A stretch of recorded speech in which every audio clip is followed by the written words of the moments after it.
Hey everyone, welcome to Let's Roll podcast. I'm your host for today, Nayan, and on today's episode we'll be covering the Megalopolis trailer and Francis Ford Coppola news, a live-action Tomb Raider series and a live-action Spider-Man Noir series, Netflix, Apple TV Plus, and Peacock teaming up, MCU TV series release dates, Supergirl,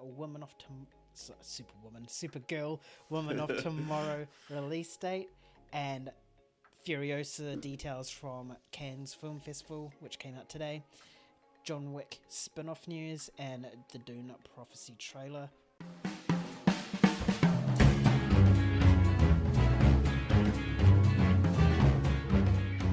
Joined here by James as always. Let's just get into it. It's a long one. It's a lot to talk about. A lot of TV series. Yeah. Alright, for this one we'll talk about the trailer first for Megalopolis, and then we'll get into the lovely news of Francis Ford Coppola. So, Megalopolis is Francis Ford Coppola's baby, so to speak. He's been working on it for ages. It stars Adam Driver, Giancarlo Esposito, and Shia LaBeouf.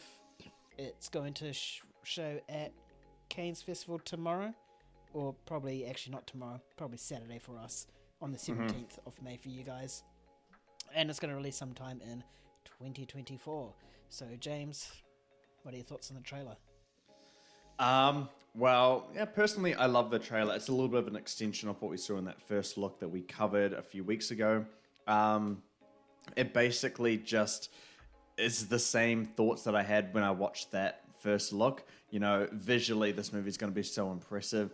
If it is going to be on the IMAX screens, then I'm going to be there because I want to see something like this in IMAX. The visuals look really, really great. It's a really good mixture of, at least VFX wise, something that's pretty impressive based on the trailer. Who knows what the final product's going to be like, but also the cinematography, the lighting, there's so many kind of styles and aesthetics that are in here. But yeah, from a really polished director, Francis Ford Coppola, he knows what he's doing, at least on the technical side of things. So I know we're going to be in for a treat for that. I'm very, very curious to see what the reception is coming out of Cannes Film Festival. You know, we've heard whispers here and there about what this movie's like, and it sounds like it's going to be a divisive one. Some are going to love it, some are going to hate it. As for what I'm getting, I guess, narratively from these looks is that, New York's on the brink of destruction. Shout out Civil War.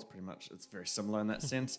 And it's just kind of like the Western society, the ultimate pinnacle, which is kind of New York City of Western society. It's just going downhill. And, you got this architect here who's trying to reinvent the wheel and, I guess, create a better future, something along those lines. Mm-hmm. But in terms of that concept, I think it can be quite a timely movie, and it might actually be something that's quite thought-provoking. I think we're seeing a lot of things, happen in the world these days where you kind of get a little bit worried about where the future's going for, a lot of countries and cities and all that stuff. So it may be timely. Some quite powerful themes might be in it, but who knows? We're going to cover some details very shortly about what happened on set for this movie, and that kind of gets me a little bit worried. I'm more worried that this film's not going to be able to find a distributor because of what we're about to talk about soon. But anyway, you've seen the trailer as well. What do you think about it? Same thoughts as yours. I think it's going to be a technical masterpiece, and I think this year is really, really stacked for that already. I mean, we had Dune, Furiosa comes out shortly, and we all know if it's anything like Fury Road, then we'll get a lot of technical awards as well, and this as well. So that's if this ends up releasing this year, if we can find something. So I think this year's technical categories for Oscars is going to be really, really interesting. For sure. Who comes out on top. I'm pretty much the same with you on the story front. It didn't really give away that much in terms of the story. It just gave away like a brief synopsis. Like you said, there could be more to it than meets the eyes, and there could be a whole deeper theme, or it could literally just be that. But all we know is that Adam Driver's a really fantastic actor, and I think he'll be a shining light in this for sure. Yeah, for sure. I think the way this is going to go down in terms of the themes and messaging of the movie, I think it's just going to be super subtle where it's almost like experimental. It's got that experimental feeling to it where you kind of don't get it and there's not enough material for you to really dig deeper. And I think that's where the divisive nature of this movie is going to come.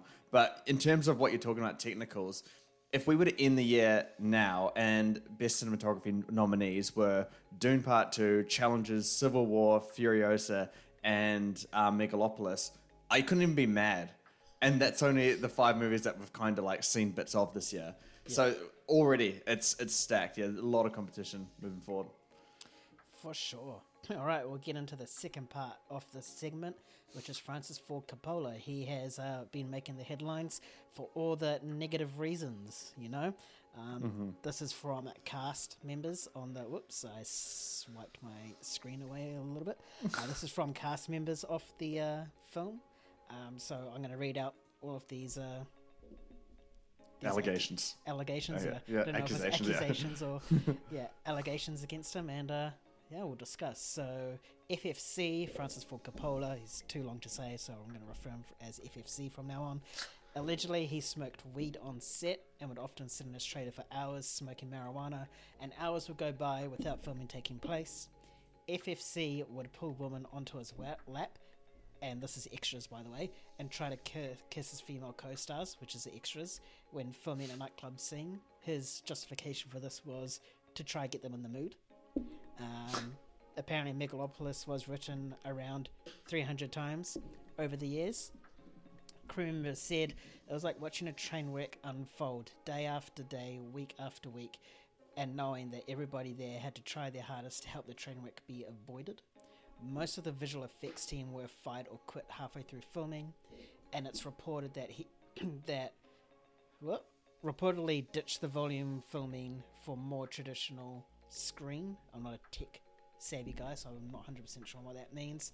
But the comment was, his dig at us was always, I don't want to make a Marvel movie. But at the end of the day, that's what he ended up shooting. So James, all of these allegations, nothing positive.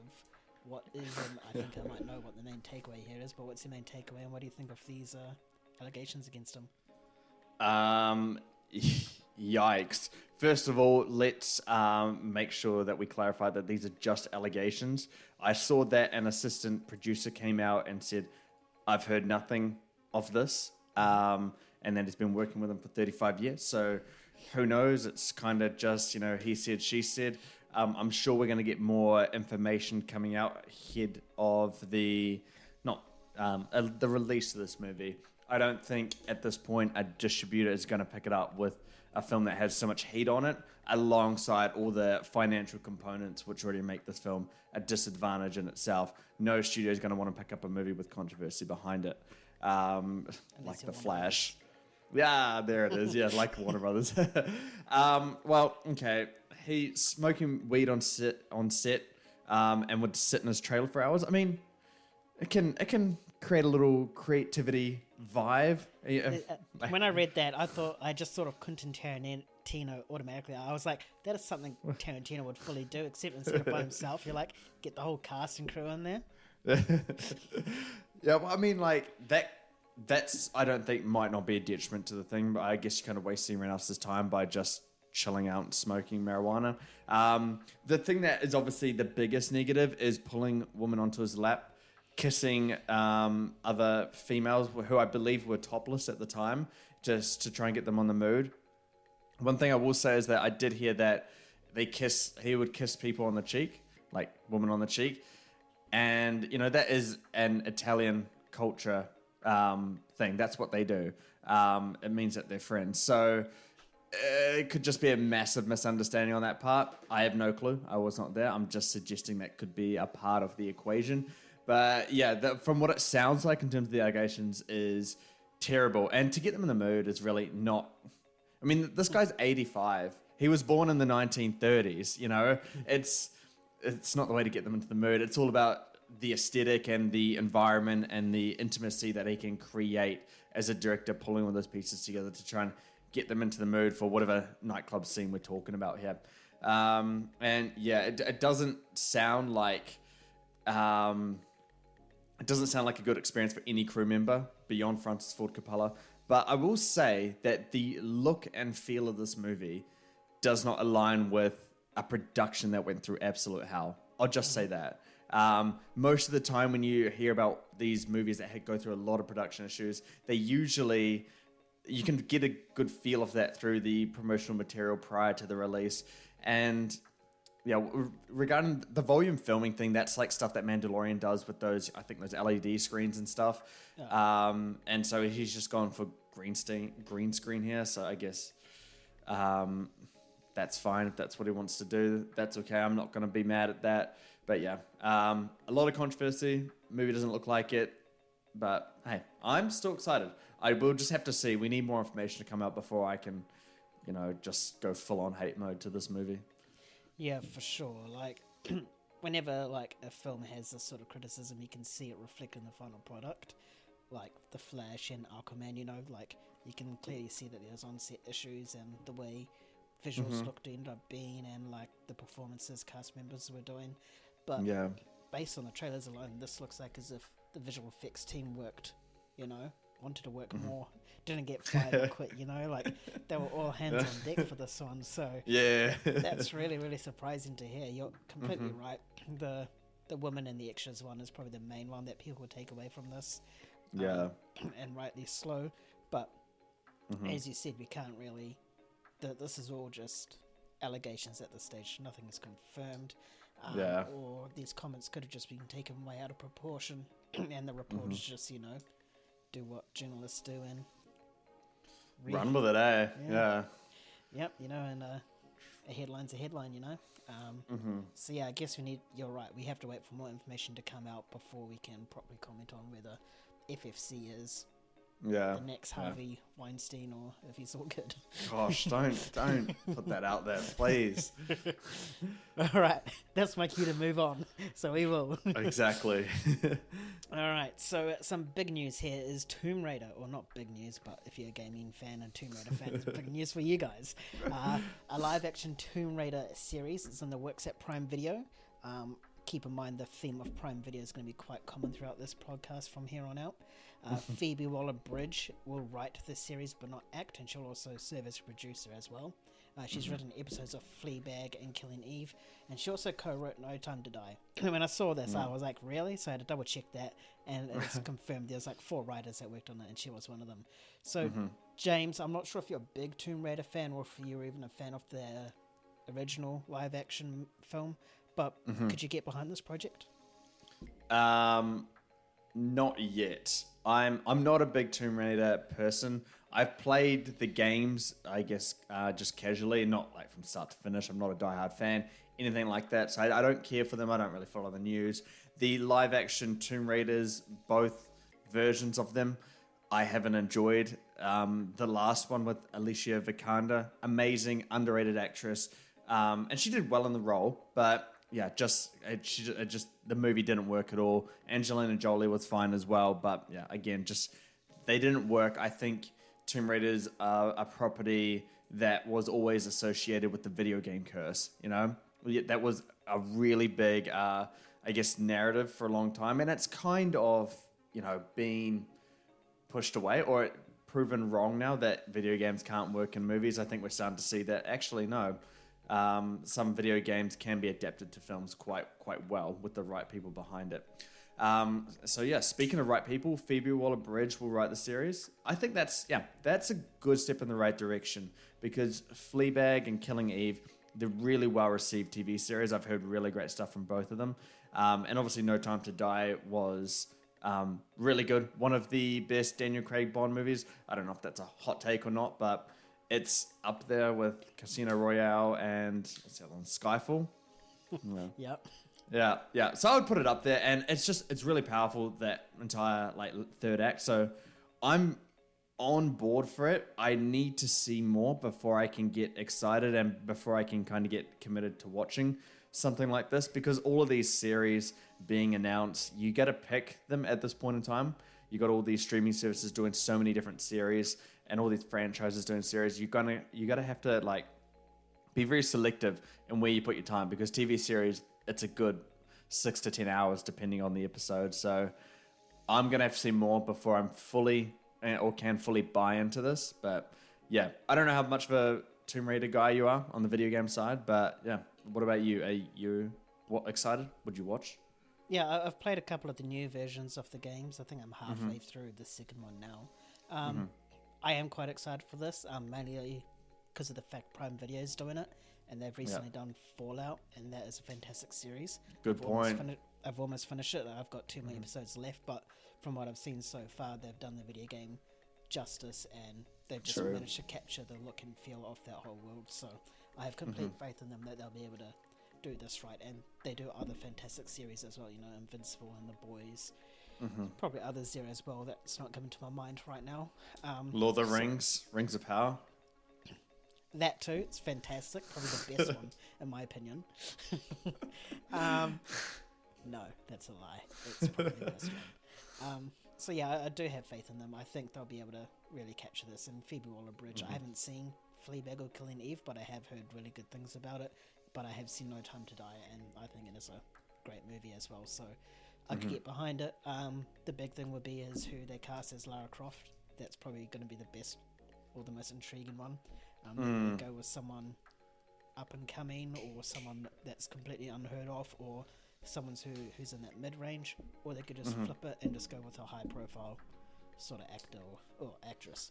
So yeah, I mean, I don't think that casting for Lara Croft is the biggest thing that they need to do here, or the most important thing, because we've had Angelina Jolie and Alicia Vikander, and they did a good job in their roles, and they are talented actresses, but the movie still didn't work. It's about making the character interesting. That's something that I could never get behind with these movies.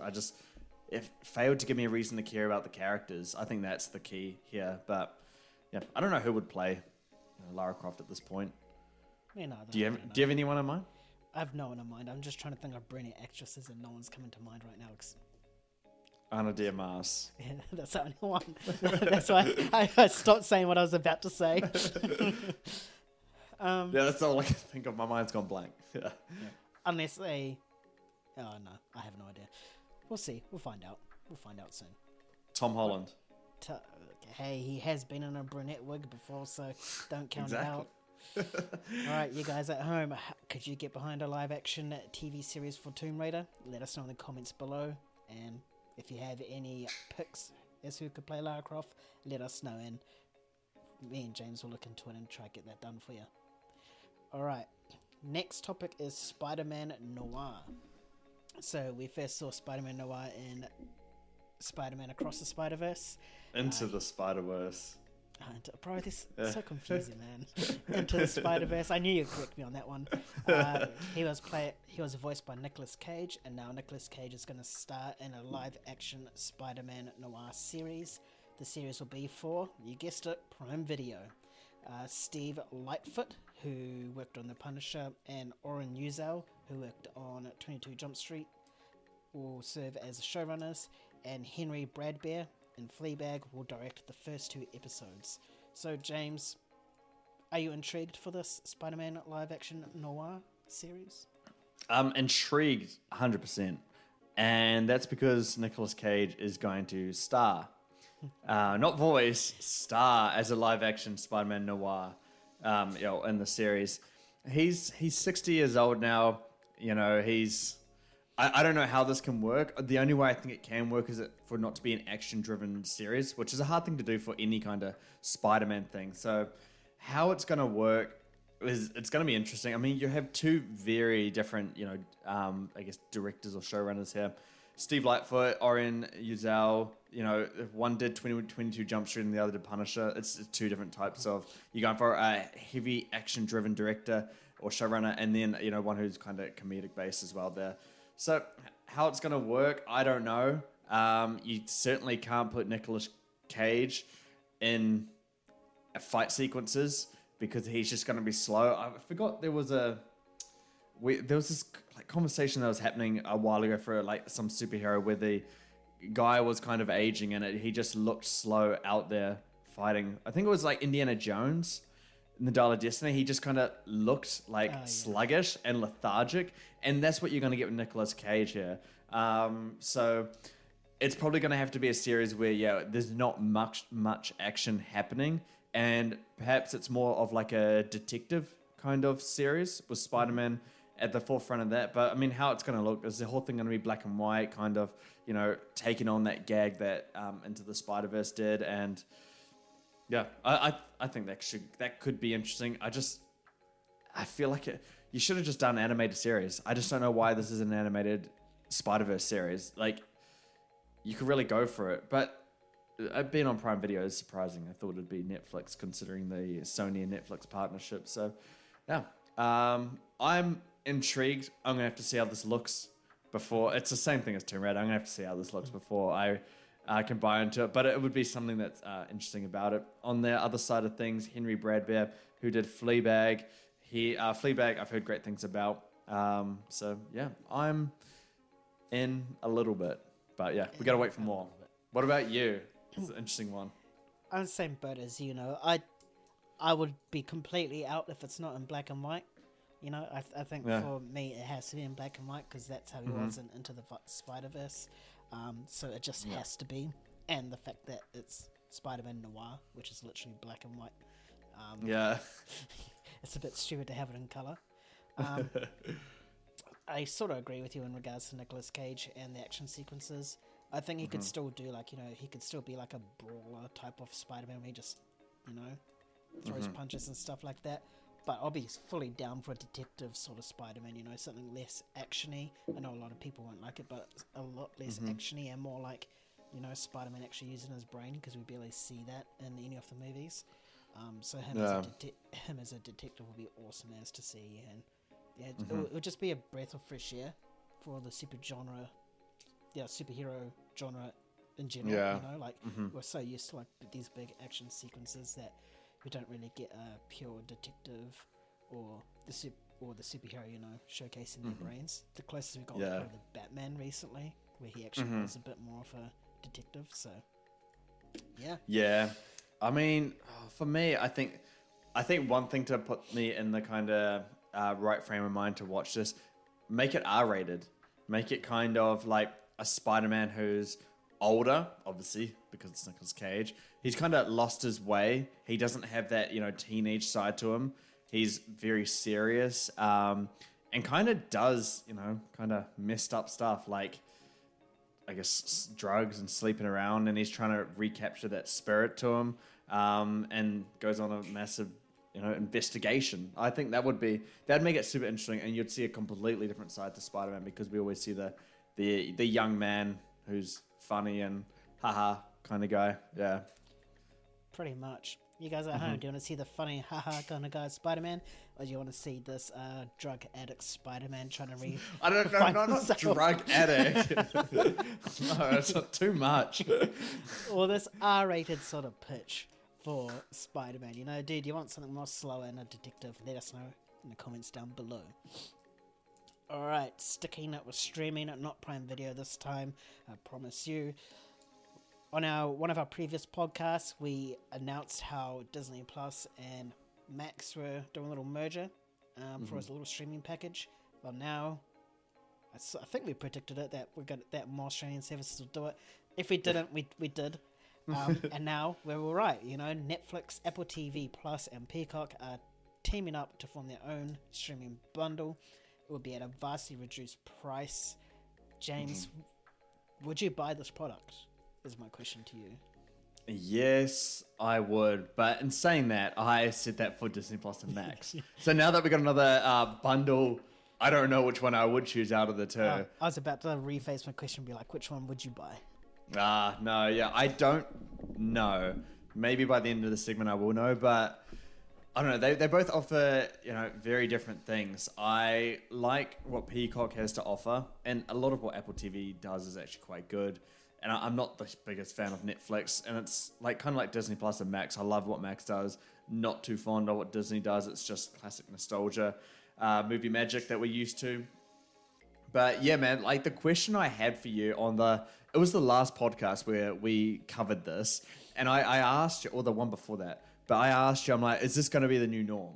And a week later, it's like, oh, okay, here's another one teaming up.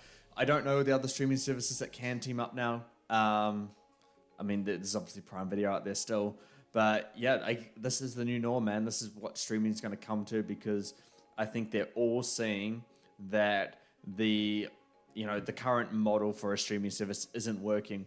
People don't have the kind of money to pay for 3 different platforms. They really only have the money to do one, especially with the current economic financial situation throughout the world, the cost of living crisis that I think most major countries are going through at the moment. They have to be selective, and I guess this is the way for studios to kind of combat against that and try and squeeze out as much revenue as they can. They got to form collaborations. Honestly, if there's something that can there's some kind of third party out there that could combine or mix and match different streaming platforms, 100% I'd be on board for that, and that's what they should be doing. Say some random platform comes and you can purchase 1, 2, 3, and it gives it at a discounted rate, and then but a portion of that revenue goes to each studio. I feel like that would be the way to do it. I feel like this isn't the last collaboration we're going to see, despite the fact that Peacock's with Netflix now. I think Peacock and Disney Plus could do something in the future. We'll have to see. But yeah, I mean, are you going to buy it, or would you buy this? I probably would. I think that's real good value for money right there. Netflix, Apple TV Plus, and Peacock. There's just so much content there. I mean, you still get Netflix was the original streaming platform, and look what it spawned. It spawned a lot more now. It's bringing everyone together, so to speak. So I'll probably buy. I would probably buy this over the Disney Plus and Warner Brothers one. Yeah, because you're completely right. Disney Plus is just purely nostalgia. They don't do anything creative or original series unless it's Marvel or Star Wars. But Netflix, Apple TV Plus, and Peacock, they're they still have their well-known franchises, but they do a lot of original series as well. It's just more as what you'll get in the bundle, whether you get limited access to their libraries or if it's just specific ones I don't know, for example, Netflix original, Apple TV Plus, movies, and Peacock, just a certain franchise. Or if you get all 3 libraries at a vastly reduced price. If that's the case, this bundle is an absolute steal, and I'd say it's a must-buy if it's available in your country, which I think it should be. Yeah, hopefully. I mean, the Apple TV library, I know that I've heard really good stuff from a lot of the things, but I'm not familiar with much from Apple TV, so that would be a platform I'd love to explore a little bit more, see what they have to offer. Yeah. You guys at home, would you buy this bundle, or if you had to choose between Warner Brothers and Max or this, which one would you choose? Let us know in the comments below. Alright, we got some unwanted news. We're getting all these TV series from the MCU, and we now have the release dates for them. Some of them were announced 10 years ago, but we'll get into that. So the first one, the TV series Agatha, finally has an official title. It's called Agatha All Along and released on September 18th. The previous titles were Agatha were Agatha House of Harkness, Agatha Coven of Chaos, Agatha Darkhold Diaries, and a long one, Agatha the Lion Witch of the Great Wardrobe, which was posted and later deleted on the Marvel account. The way they released this title was, I think they sort of took the mickey out of themselves, and they went through all of these titles here in a little video, and then it finished with Agatha All Along. So they did not plan that. No way they can say, "Oh yeah, we planned all along." No, no. But you could clearly tell they were taking the mickey out of themselves. So Agatha All Along released on September 18th this year. Ironheart will release next year, and Daredevil Born Again will release in March 2025. Now, with Daredevil Born Again, it will be 9 episodes, which is reduced from the initial 18, I believe. The trailer has been described as it will include bloody action sequences, and there's a sequence in there where Matt Murdock is saying the whole system is against you, and it's basically David versus Goliath. So, James, I know you don't care about any of these, maybe about Daredevil, but what do you think? Yeah, Daredevil Born Again, it's hard. That one's hard for me to get around to. I need to see how it's going to go, because this was previously announced as, 18 episodes. I think they're all shorter or something like that. And then we found out that the whole thing was a complete mess, and they changed the entire creative team behind it. And now I guess it's been reduced from that, and completely different story. But it's just one of those like production woes, creative issues on a project. It doesn't really give me good faith. I hope, because they have such a great starting point in the Netflix Daredevil series, they're brilliant. So you have so much good to run off. Just keep going with that, and hopefully it can do that. So I'm intrigued. It comes out sooner than I was kind of anticipating, but hey, I will most likely watch that one. Ironheart, I have zero interest. In fact, I have negative interest. Yeah, I'm going to try and wipe it from any suggestion that Disney Plus will give it to me, because I don't want to see that. I've seen enough in Black Panther, Wakanda Forever. Yeah, don't need to see that one again. I completely forgot she was on that.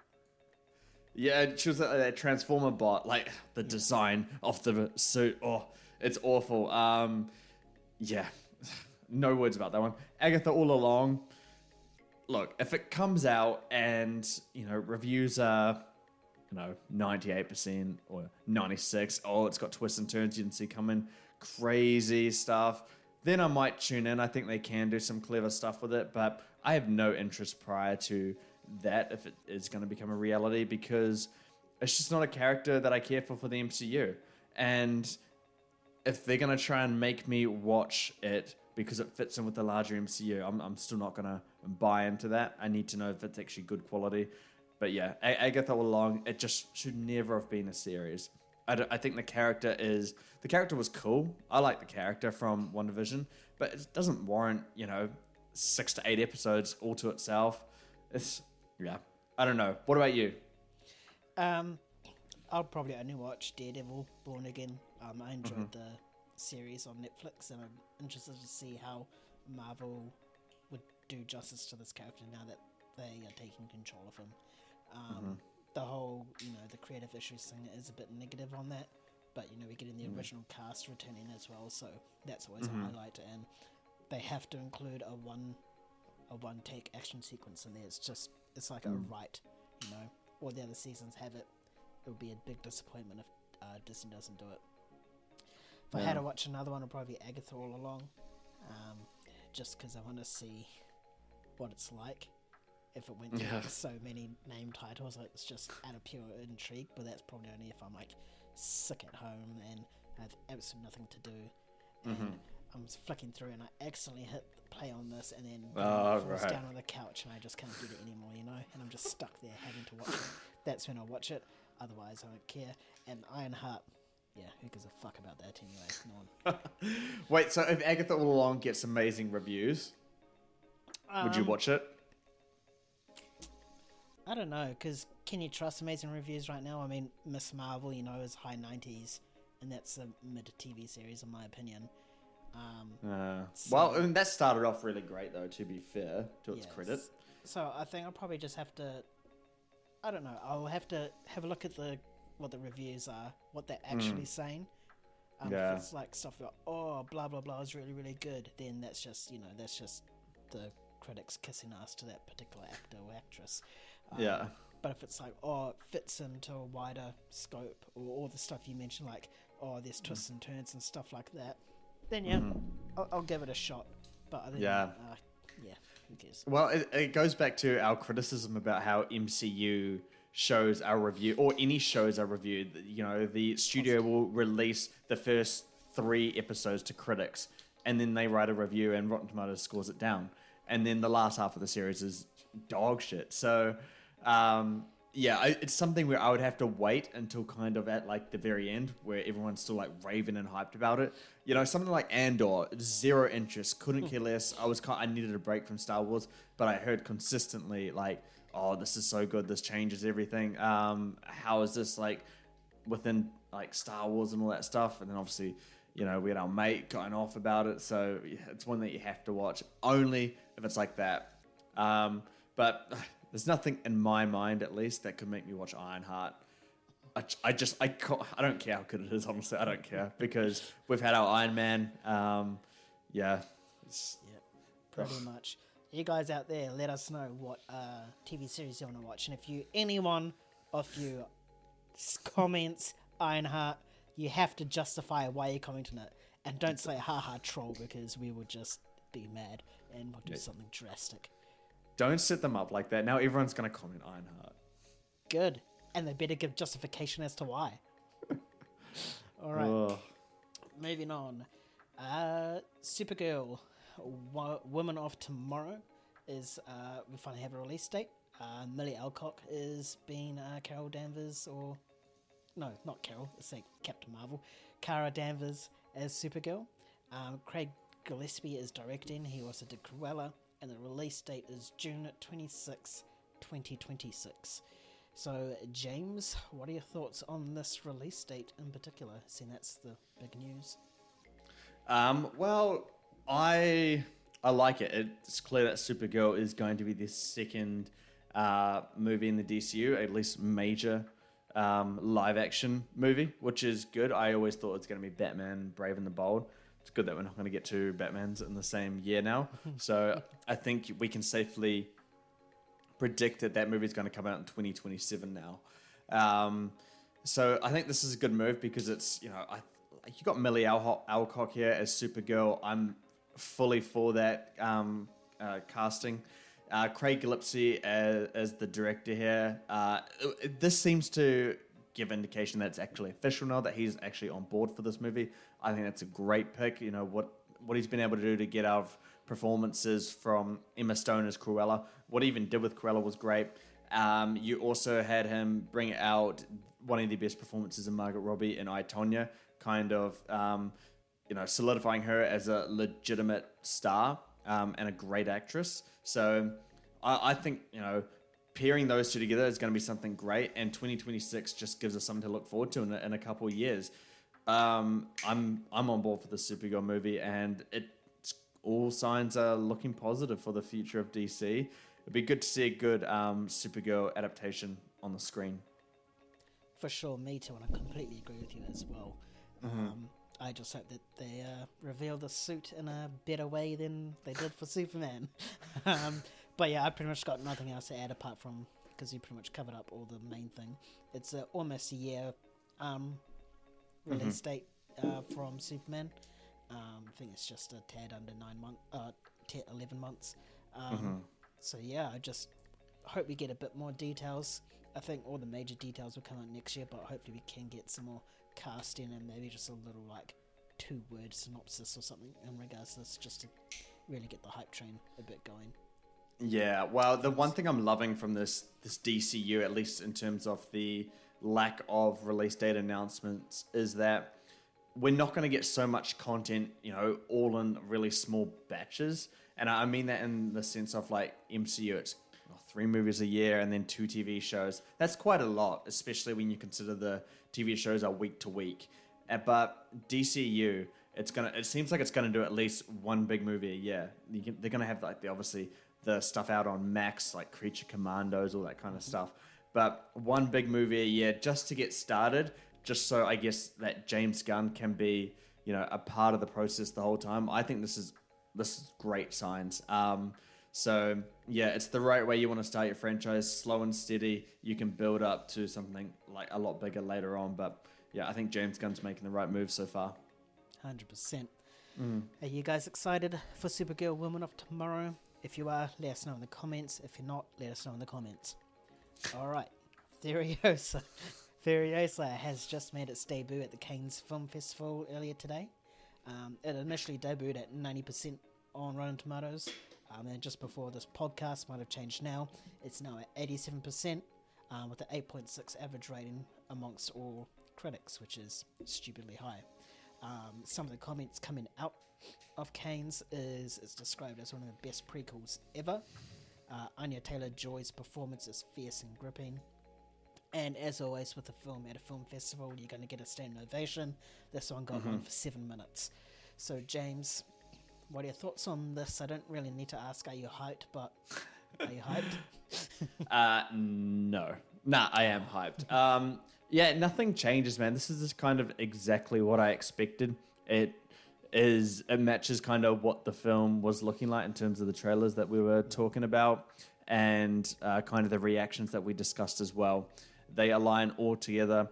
The one thing, we talked about in our group chat a little bit before, but the positive light is that these reviews are coming out of Cannes, and Cannes historically, they have quite harsh reviewers before you get the online review critics like us jumping on the Rotten Tomatoes train and lowering that percentage down or the average rating down. So to know that the top best critics or more experienced critics, I should say, have probably seen it and reviewed it, I think that's a positive sign.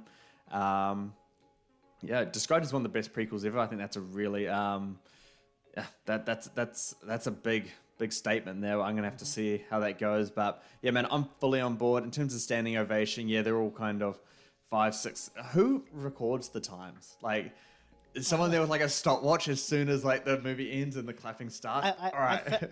I think so, because like it happens at every film festival for every movie, so they have to hire someone there just to click, and then wait until the last person, I guess, stops clapping, and then. What do they round up or down? So if it's like 6 minutes 31 seconds, is it rounded up? Or is it rounded down? Like, you got to make these rules fair so we can assess them properly. Yeah, they should give the exact seconds. So yeah. We know.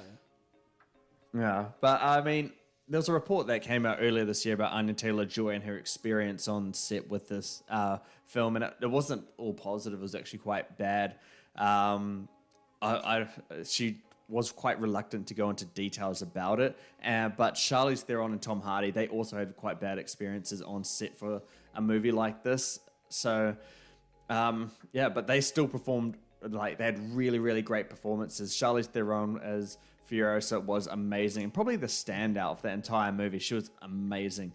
But Anya Taylor-Joy here, 30 lines of dialogue, that's not going to stop her from acting her ass off. She's going to be good, and I think she's going to do some really impressive kind of acting, just in terms of the physicality and expressions and stuff. So she's going to be able to hold her own. I mean, you see it in a few days, 5 days or something like that. Yeah, we see it next week. I'm very keen for it.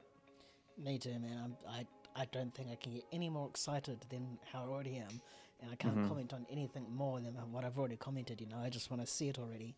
And I'll see it on Monday, and then I'm sure once James has seen it, we'll do a review, and then we can see if it lived up to my hype or expectations and if it's worth my number one spot. For sure. All right, are you guys excited for Furiosa? Let us know in the comments below. If your answer's no, then get out. All right, John Wick. We have a new spin-off in the works. So the current spin-off is Ballerina, which stars Ana de Armas, and was supposed to come out this year? Next year? Yes, I think it'll delay to next year. Comes out next year. So this one's based on Donnie Yen's character Kane, the blind guy with the cane, and it starts filming in Hong Kong next year. James, what are your thoughts on this? I don't know. I'm undecided. Because to me, John Wick doesn't feel like a franchise you can just start spawning a whole new universe. Like, sure, the characters are cool and they have their special things to them. In this case, he's an experienced fighter that's blind. I think that's pretty cool. It's just kind of like a John Wick version of Daredevil. Oh, wait. He's blind, yeah. So it's just kind of like the same thing. So I'm not sure that I am a big enough fan of John Wick to just start buying into every spin-off. And I mean, I certainly didn't watch the Continental TV series. So yeah, we'll have to see if I'm on board for it. And it's the same with Ballerina. I've had the same kind of opinion. It's been tough to really get on board because we know what John Wick is, just the one franchise with Keanu Reeves, and it's been consistently great this entire time. But can it branch out to other characters? Are they interesting enough, and can they, I guess, hold their own in terms of what John Wick has provided us already? I think the reason why it's hard for a franchise like John Wick to continue till its fifth one, and they clearly wanted to end it, is because they always have to up the ante with the action. You've seen the first one, and then you get to the fourth one, and they have to keep making it more ridiculous, more insane and crazy and stuff.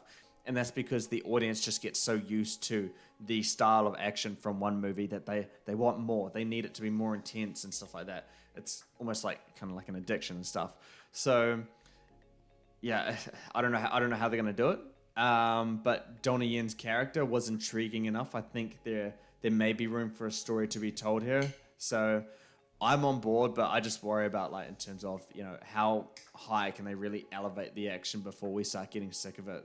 At some point, the movie or the universe itself is going to have to give more care and tender to its characters rather than solely relying on the action being the most interesting part of this franchise.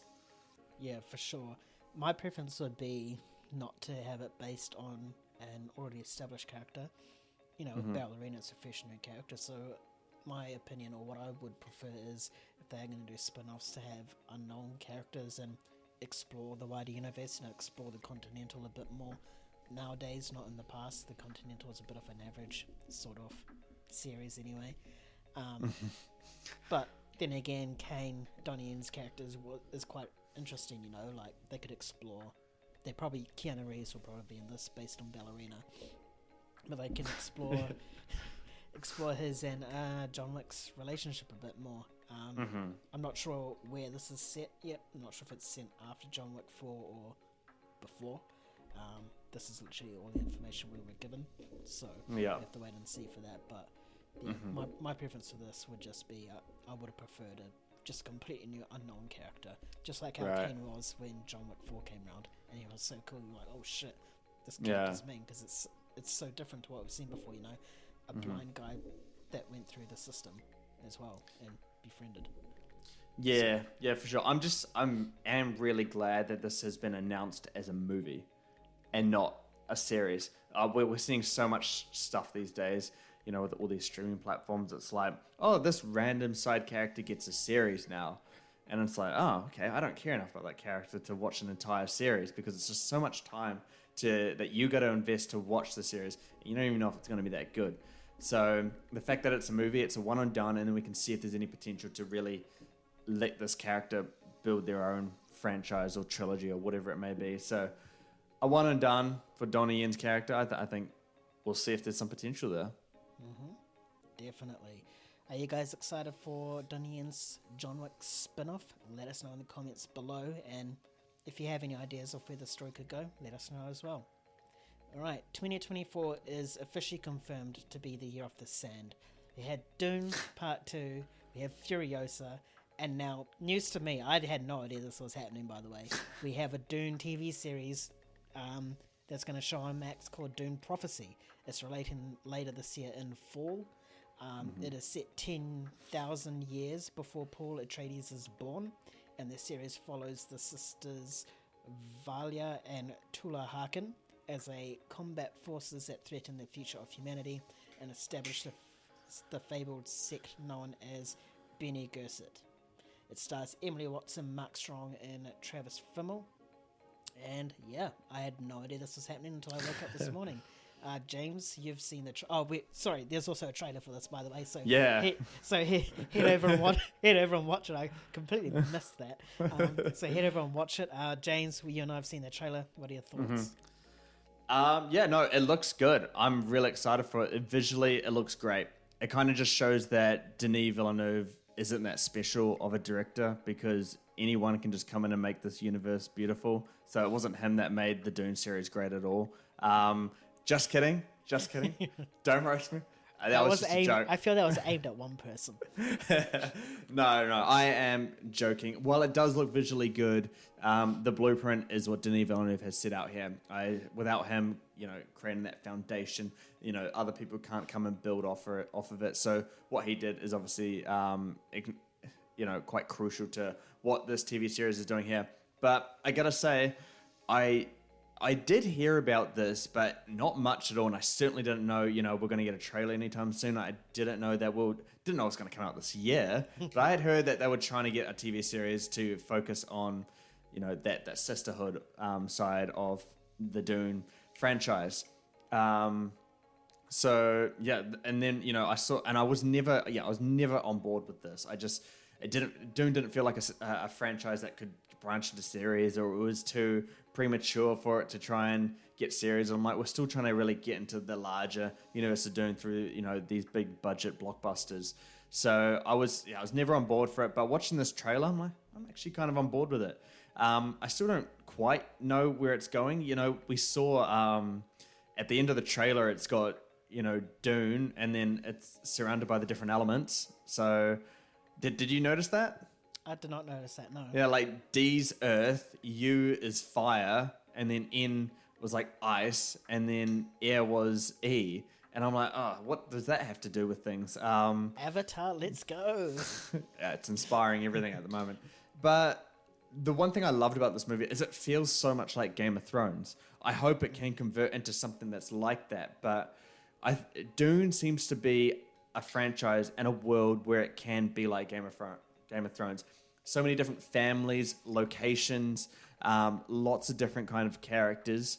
So that's the beauty of Game of Thrones, is you got so many different narratives, so many different characters. It takes a while to actually grasp the full scale of what Game of Thrones is, but once that all clicks together in your own mind, it becomes really, really interesting to watch from here on out, just because there's so many moving parts. So if Dune Prophecy can be anything like that, I'm fully on board with it.